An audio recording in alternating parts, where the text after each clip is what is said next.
Here I have HTC Desire 22 Pro, and today I'm going to show you how to change volume buttons function in camera on this device.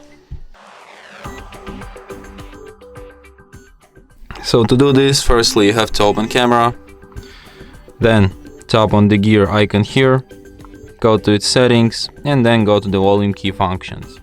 You can set it to volume, to shoot, or zoom. So let's set it to zoom and try this feature out. As you can see now, with volume keys I can zoom in or zoom out so easily.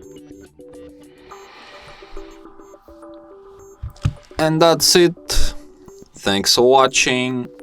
If you find this tutorial useful, don't forget to hit that like button and subscribe to our channel.